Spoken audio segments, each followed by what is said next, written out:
Hello, everyone, and welcome to the Center for Geospatial Analytics Compelling Research Presentations video series. I'm Dr. Megan Skrip, the Center's Science Communicator, and in this series, we're going to cover a number of topics that will help you to craft compelling presentations, whether for a conference or any other public talk.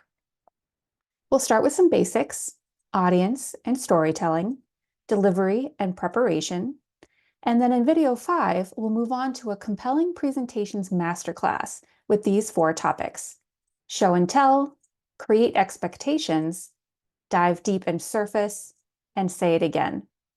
During the masterclass, I'm going to show you parts of a presentation from my PhD that won the Wilson Prize for Outstanding Oral Presentation at the Wilson Ornithological Society Conference in 2015, to give you examples of exactly what I mean. But before we dive into the how of compelling presentations, let's think a little bit about the why.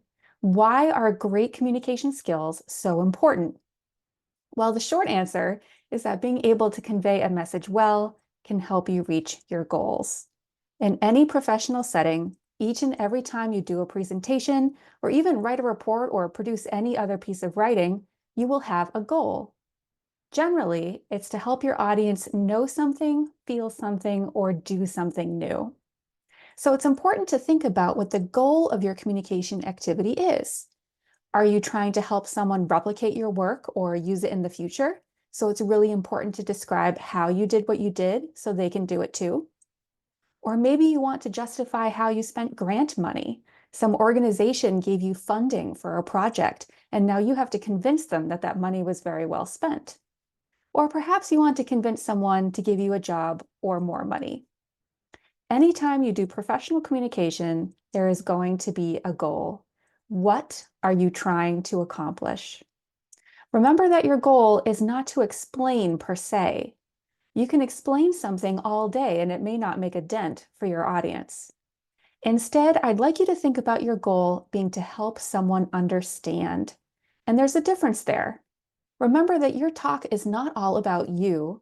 It's all about who you're talking to. So do everything you can to help your audience, quote unquote, get whatever you'd like them to know. One component of helping your audience, quote unquote, get it is to understand the needs of your audience wherever they are. If you're giving a presentation in person and your audience is in the room with you, essentially they have no choice but to listen to you. Maybe there might be a person in the room checking their laptop or their phone, but that would probably be very rare. If your audience is online, they have a lot of things that are competing for their attention.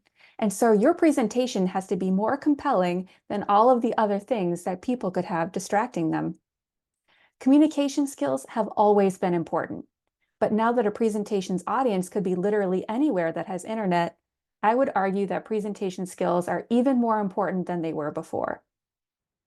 In a virtual environment, it is more important than ever to keep your audience's attention.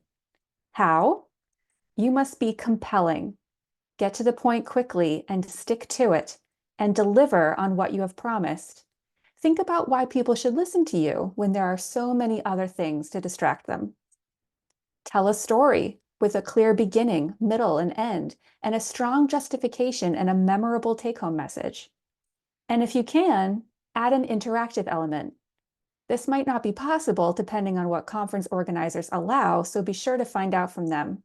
Can you ask your virtual audience a question during your talk? Will they be allowed to use a chat function during your talk? Can the session moderator monitor the chat window for you, especially if you're too busy to moderate it yourself? I'm sure we've all seen great presentations and not so great presentations. So before we dive into any of the advice I have for you, I encourage you to think about your own experience at conferences or other presentations you've seen. Can you recall any that struck you as great or not so great? What did you like or not like? See you in video 2.